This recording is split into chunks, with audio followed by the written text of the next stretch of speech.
En estas fiestas nosotros recordamos el nacimiento de Jesús, ¿sí? La gente celebra estas fiestas, no todo el mundo, muchísimas personas, porque se apuntan a un bombardeo.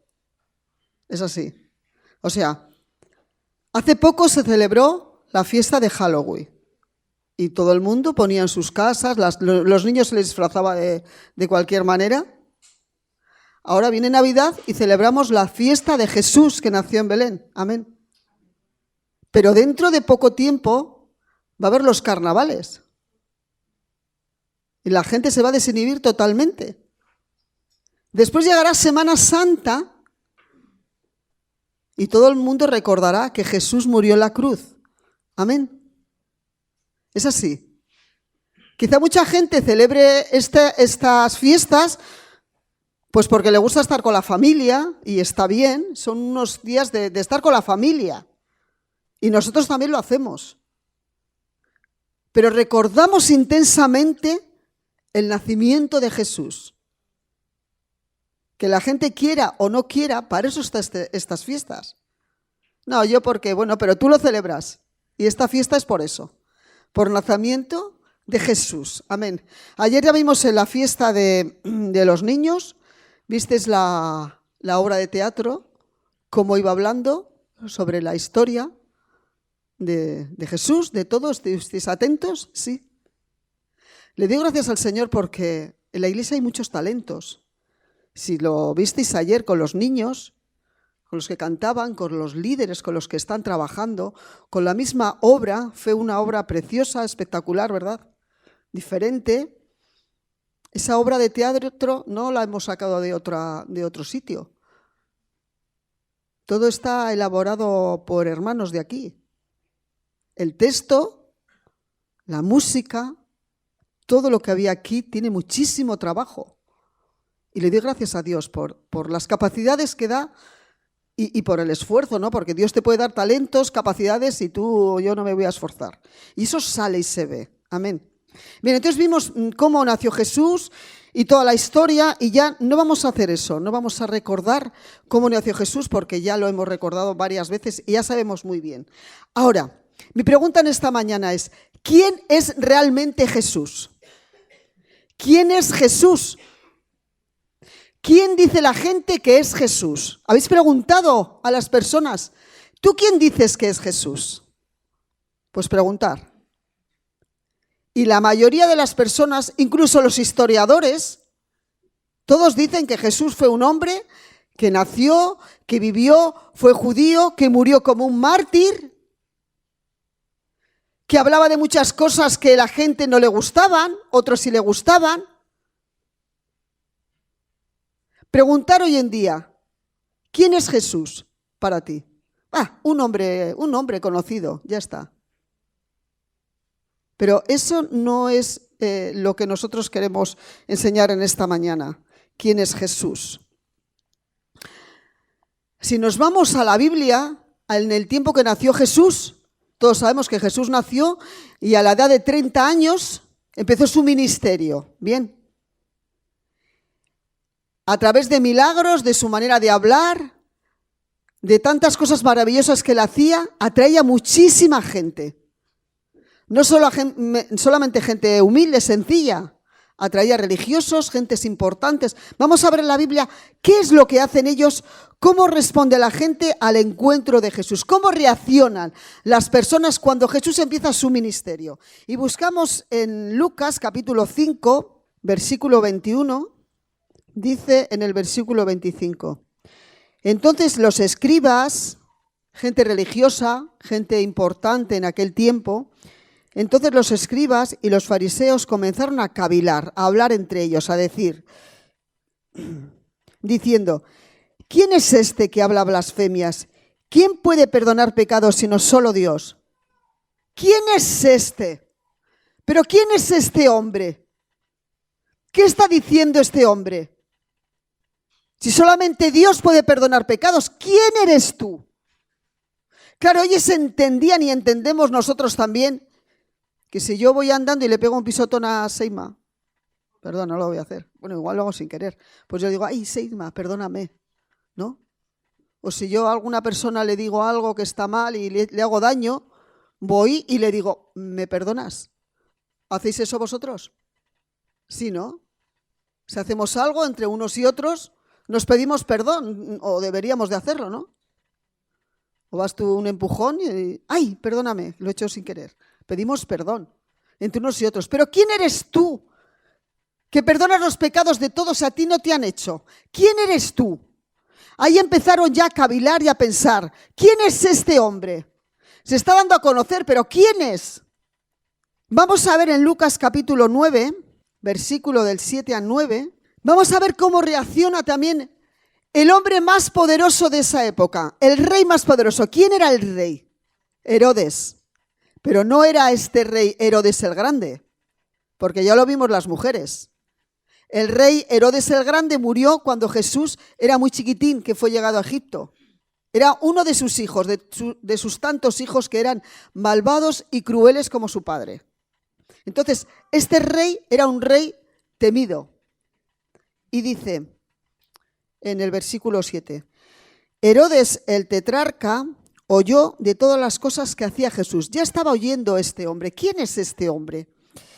Y estaba perplejo, porque decían algunos, Juan ha resucitado de los muertos. Ya la gente estaba hablando, había un revuelo tremendo cuando empezó Jesús su ministerio. Otros, Elías ha aparecido, y otros, algún profeta de los antiguos ha resucitado. Y dijo Herodes, claro, oía todo esto y decía, pero vamos a ver. A Juan yo le hice decapitar, ¿veis? Malvado y cruel era este hombre. Todos sabéis Juan el Bautista, que fue decapitado, cortado la cabeza, sí.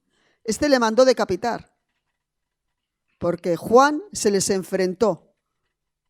¿Qué haces tú con tu hermana y con tu no sé quién? ¿Qué estáis haciendo? Y la hermana, también, porque no vamos a hablar de la familia de estos, porque si no me voy a enrollar. Y la hermana cogió a su hija. Generalmente las madres, lo normal y lo corriente, es que intentemos enseñar a nuestras hijas lo mejor, ¿sí? Es lo normal y lo corriente. Amamos a nuestras hijas y queremos siempre lo mejor para ellas. Pero esta madre, no hizo eso. ¿Sabéis el baile que hizo? Y entonces el rey, bueno, es que no me quiero meter aquí ahora. Entonces el rey mandó matar a Juan el Bautista por medio de esa trama familiar. Y entonces dice él, y dijo Herodes, a Juan yo lo hice decapitar. ¿Quién pues es este de quien oigo tales cosas? ¿Pero quién es este hombre? Estoy oyendo hablar de él. ¿Quién es? Quiero saber más de él. Quiero verle cara a cara. Quiero hablar con él. ¿Veis? Hasta el rey Herodes le impactó. Vamos a buscar también en Marcos, capítulo 4, del 35 al 41. Esta parte es cuando ya Jesús empieza su ministerio y tiene a sus discípulos, a unas cuantas personas con él. Están aprendiendo de Jesús, la vida de Jesús, para después ponerlo en práctica ellos, ¿no? Están con Jesús cara a cara. Duermen con él, viven con él, están con él, ¿no? Entonces, en una de las partes que están ellos con Jesús, aquel día cuando llegó la noche les dijo, pasemos al otro lado. Y despidiendo a la multitud, le tomaron como estaba en la barca, y había también con él otras barcas. Pero se levantó una gran tempestad de viento y echaba las olas en la barca, de tal manera que ya se anegaba. Y él estaba en la popa durmiendo sobre un cabezal. Y le despertaron y le dijeron, Maestro, ¿no tienes cuidado que perecemos? Y levantándose reprendió al viento y dijo al mar, Calla, enmudece. Y cesó el viento y se hizo grande bonanza. Y les dijo, ¿por qué estáis así amedrentados? ¿Cómo no tenéis fe? Entonces temieron con gran temor y se decían uno al otro, le estaban conociendo un poco más. Y decían, ¿quién es este que aun el viento y el mar le obedecen? ¿Quién es este? Imaginaros, estaban en el mar de Galilea, que en realidad no es un mar, es un lago muy grande.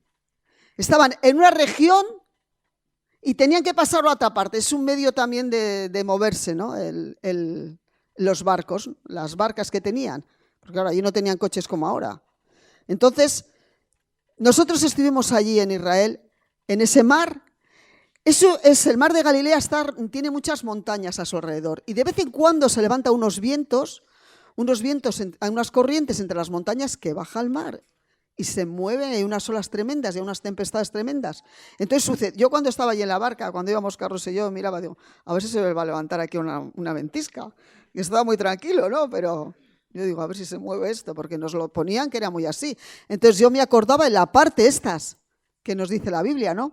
Entonces pasó en ese momento, estaban tan tranquilitos, iban a pasar de una parte a otra y se levantó una tempestad tremenda. Hasta tal punto que no podían controlar la barca. O sea, eso tiene que ser horrible. No sé si os ha pasado alguna vez, pero tiene que ser horrible. Y que te entra el agua y, claro, ellos intentaban quitar el agua y aquello se movía cada vez más. Iban de un lado para otro, se llenaba de agua, nos vamos a ahogar. Y Jesús estaba dormido, dice, tan tranquilamente. Yo no sé cómo podría dormir. Porque Carlos estuvo una vez con un primo mío en un bote, en un barco que fueron a pescar y fue él para ver la experiencia. Y bueno, fue horroroso, se mareaba porque eso se mueve.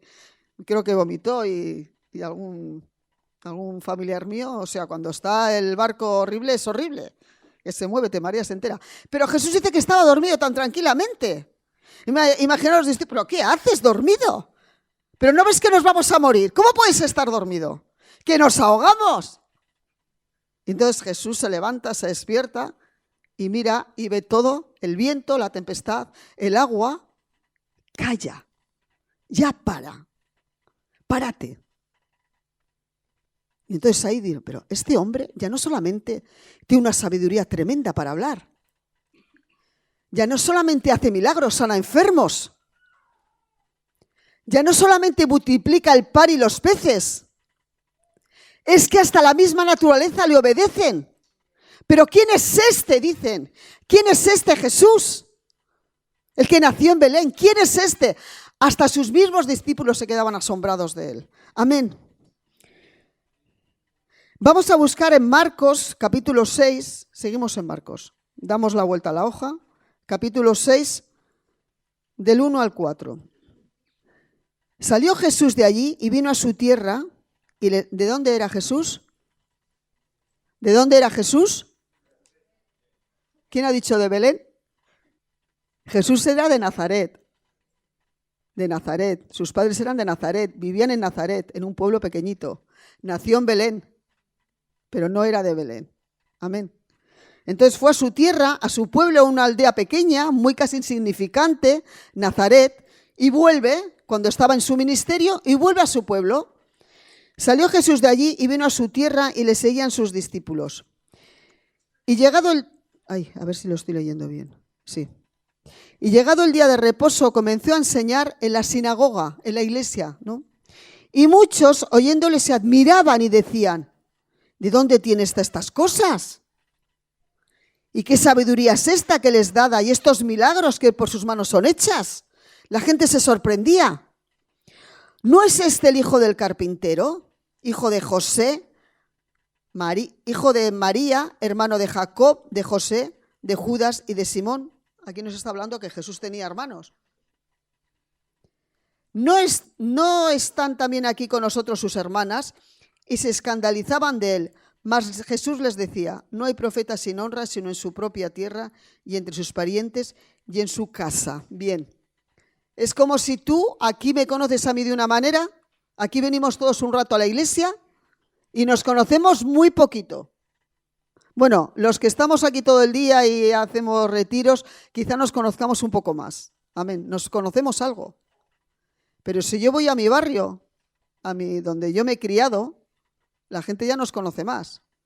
Y sobre todo en los pueblos pequeños, la gente en los pueblos pequeños se conocen, vamos. Lo que comes, lo que no comes, lo que hablas, lo que no hablas, el paseo que te das, si eres chismoso, si no eres chismoso, si hablas mucho, si no hablas nada, si te ríes, si no te ríes, se conocen. Y aquí conocían a Jesús, porque estuvo 30 años viviendo. Le conocían a ese niño pequeño que jugaba con los demás niños, que iría a la escuela con los demás niños. Pero aquí cuando le ven ya con su ministerio, se asombra hasta la misma gente que que cree que le conoce realmente. Pero ¿quién es este? ¿De dónde sale esa sabiduría? ¿Quién es? Vamos a buscar en Juan capítulo 4. ¿Dónde está mi yerno? Hoy está Erwin seguro que asombrada conmigo. No está metiendo nada del Antiguo Testamento. ¿A que sí? Hoy estamos en el Nuevo. Juan capítulo 4, del 25 al 30. Le dijo la mujer: sé que ha de venir el Mesías, llamado el Cristo. Cuando Él venga, nos declarará todas las cosas. Jesús le dijo: yo soy el que habla contigo. Yo soy el que habla contigo. En esto vinieron sus discípulos y se maravillaron de que hablaba con una mujer. Sin embargo, ninguno dijo: ¿qué preguntas o qué hablas con ella? Entonces la mujer dejó su cántaro y fue a la ciudad y dijo a los hombres: venid, ved a un hombre que me ha dicho todo cuanto he hecho. ¿No será este el Cristo? Entonces salieron de la ciudad y vinieron a él. Pasamos al versículo 39 hasta el 42. Y muchos de los samaritanos de aquella ciudad creyeron en él por la palabra de la mujer, que daba testimonio diciendo: me dijo todo lo que he hecho. Entonces vinieron los samaritanos a él y le rogaron que se quedase con ellos, y se quedó allí 2 días. Y creyeron muchos más por la palabra de él, y decían a la mujer: ya no creemos solamente por tu dicho, porque nosotros mismos hemos oído y sabemos que verdaderamente este es el Salvador del mundo, el Cristo. Esta es una manera de conocer al Señor más intensamente. Bien, sabemos la historia. Había una mujer que fue a coger agua al pozo.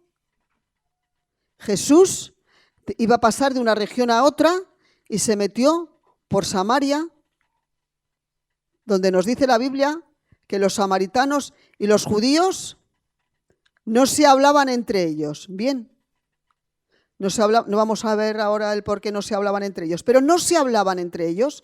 Pero allí estaba una mujer samaritana que iba a coger agua al pozo, y en el trayecto del camino Jesús se paró al pozo, tenía sed, quería, y le pidió a ella. ¿Sabéis esta parte, verdad? Y empezó a tener una conversación con esta mujer. Qué maravilloso es tener una conversación con el Maestro. Cuando tú te piensas que estás bien, que tu vida está tranquila, que no pasa nada. No necesitas nada. Estaba bien ella. Pero Jesús empieza a hablar con ella y le saca su vida. Y le saca lo que era, lo que había sido. Entonces ella se queda asombrada. Es importante tener a veces una comunión íntima con el Señor, que saque esas cosas que a veces tenemos ahí dentro, que están ahí, dice: no pasa nada, ya todo está bien, pero el Señor lo sabe. Y empezó a hablar con ella, y entonces es lo que hemos leído, que ella se maravilló, y es cuando dice ella: sé que ha de venir el Mesías, llamado el Cristo. Cuando Él venga nos declarará todas las cosas. Estaban esperando el Mesías, el Redentor, que ya había venido, que ya había nacido, ¿verdad? ¿Pero qué esperaban? ¿Un Redentor para redimirles de qué? Del Imperio Romano. Y ya estaba el Mesías. Y Jesús quería liberarles del pecado, de la atadura del pecado y de muchas cosas más. No, espera, cuando venga el Mesías. Pero ella dudó ahí. ¿Veis en esta parte en la que ella dice: en esto vinieron sus... No, yo soy el que habla contigo. En esto vinieron sus discípulos y se maravillaron de que hablaba con una mujer. Sin embargo, ninguno dijo: ¿qué preguntas? Bueno, el 28. Entonces la mujer dejó su cántaro y fue a la ciudad y dijo a los hombres: venid, ved a un hombre que me ha dicho todo cuanto ha hecho. ¿No será este el Cristo? Le vino ya la duda. ¿No será este el que estamos esperando? Mira, que me ha declarado toda mi vida.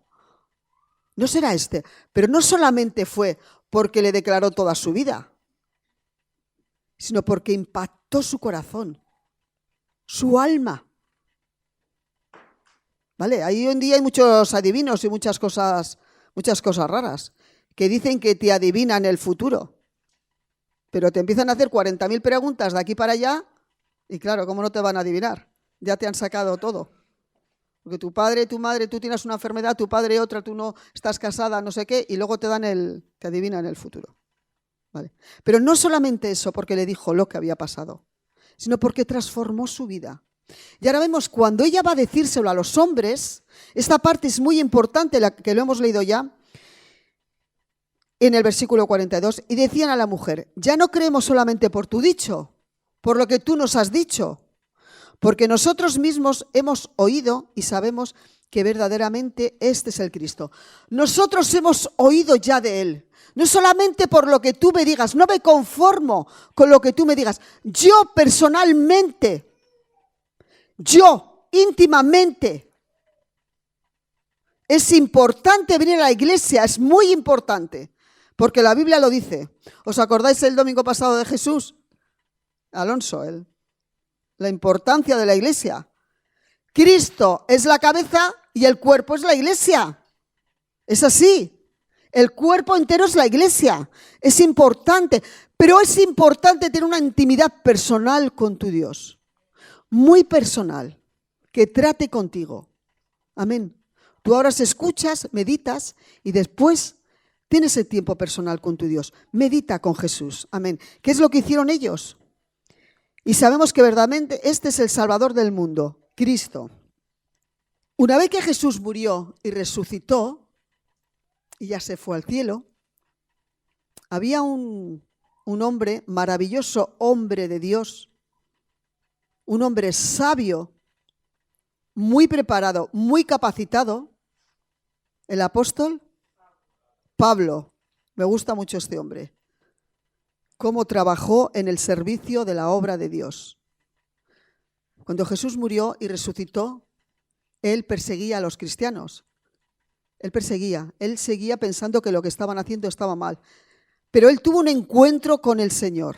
¿Os acordáis, no? Tuvo un impacto con el Señor. Es importante tener un encuentro real y genuino con el Señor. Cuando tú tienes un impacto real con tu Dios, algo tiene que pasar. Y algo pasó en su vida. Hubo un cambio tremendo en su vida. Y cuando él habla a los colosenses, miramos en Colosenses capítulo 1, hace una declaración de quién es Jesús. Porque él ya había tenido un encuentro real con él. No había estado con él cara a cara, no había vivido con él. Pero tuvo un encuentro personal con él. Amén. Y dice, capítulo 1 de Colosenses, el versículo 15, del 15 al 17.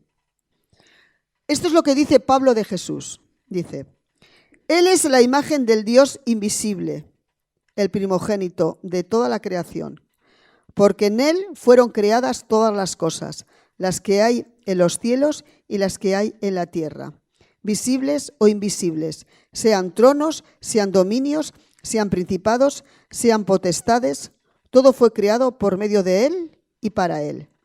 Y Él es antes de todas las cosas, y todas las cosas en Él subsisten. ¿Qué declaración más clara tenía Él de Jesús? Mirar, a lo largo de la historia, a lo largo de la vida, lo que todos nos viene a nuestra mente, conocemos a muchas personas importantes, sí, muy importantes. Personas que han conquistado el mundo, yo que sé, Alejandro Magno fue una persona muy importante, grandes músicos, grandes filósofos, grandes físicos, grandes químicos, personas que han impactado. Mucha gente buena que ha hecho cosas muy buenas en el mundo. También reyes buenos, importantes. Pero nadie ha impactado como Jesús. Amén. Porque hay una diferencia muy importante que la ha declarado muy bien Pablo. Si nosotros separamos a Jesús, Jesús como hombre fue una persona muy importante. Y le separamos de lo sobrenatural que es Él, que es Dios, nos quedaremos con Jesús solamente como uno más de la historia, que es lo que tiene mucha gente. Una persona importante, como hemos dicho antes, y es lo que dice mucha gente, que murió como mártir, que impactó a muchos, pero no tienen ese concepto de que es Dios. Amén. Si separamos eso, nos quedamos como un hombre importante. Jesús cuando vino a la tierra, lo dejó muy claro. Con Jesús no hay, esto es así, si crees, puedes creer que yo soy un hombre importante, puedes creerlo y ya está. No, Él vino para cambiar las vidas y para decir realmente lo que era Él. ¿Quién es Jesús? Es Dios en carne humana, fue así como se presentó en el mundo y al final como deberemos aceptarle o rechazarle. Amén. Jesús estuvo en la creación del mundo. Amén. Y vemos la primera parte de la Biblia en la que nos dice que cuando creó el mundo, cuando crearon el mundo, todo lo hizo bueno. Todo estaba bien, todo estaba bueno. ¿Sí? Pero el primer hombre y la primera mujer cometieron algo terrible. Una cosa sencilla que tenían que hacer, lo llevaron todo al traste. Y así cayó la humanidad. Y así vino el pecado. Pero uno se asombra y se sorprende cómo Dios ama tanto a su creación. Cómo Dios nos ama tanto que diseñó un plan perfecto. Dios se hizo hombre y habitó entre nosotros. Amén. Para que creyésemos en Él. Y eso es lo que hizo Jesús, habitar entre nosotros. Ese es el Dios en el que creemos, no solamente como una persona de carne que hizo muchas cosas, sino como Dios, que llega donde nadie puede llegar, que es la parte íntima del ser humano, que transforma, que cambia las vidas. Amén. De nosotros depende creer en Él de una manera o de otra. Quizás estés aquí porque alguien te habló de Él. Yo no sé, la mayoría de los que estamos aquí, yo creo que todos, estamos aquí porque alguien nos habló, ¿no? Alguien nos dijo algo. En la mayoría de los testimonios que oímos, yo siempre he creído en algo. Siempre creo. Yo he creído que hay un Dios y que existe un Dios y que hay un Jesús y que yo quiero saber algo más, ¿no? Hay en nuestra mente, en nuestro corazón, ese deseo, ¿no? Y luego Dios pone a nuestro lado a alguien que nos hable y venimos a la iglesia, ¿sí? Cualquiera que sea el motivo de estar aquí, yo te invito que a través de su palabra, a través de la Biblia que está escrita, y a través de la oración y tener esa intimidad personal con el Señor, tu vida va cambiando y se va transformando y el Señor te va guiando. Amén. Ya sea que sea a Jesús, ver a Jesús cara a cara, como lo vieron aquellos, o que sepamos de Él a través de la historia, lo cierto que la cuestión es la misma. ¿Creemos en Jesús solamente como un Señor importante? ¿Creemos en Jesús que fue Dios? Y si creemos en Jesús, ¿qué estamos haciendo con creer en Jesús? ¿Qué actuamos? ¿Cómo actuamos? No solamente es creer en Él y amarle. ¿Cómo actúa mi vida? ¿Cómo actúo yo? ¿En qué lugar ocupa Jesús de Nazaret en nuestra vida? Amén. Os dejo meditando en esta parte de nuestro Señor. Maravilloso Jesús. No le hemos conocido de carne.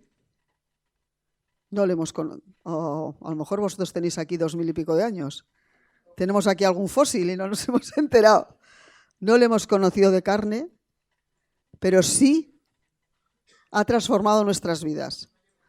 Tampoco Pablo tuvo la oportunidad de estar con él, o yo hablar de él en la época de Pablo, pero no vivía en el mismo lugar, pero transformó su vida. Amén. Así que os dejo con esta parte y que el Señor os bendiga. Amén.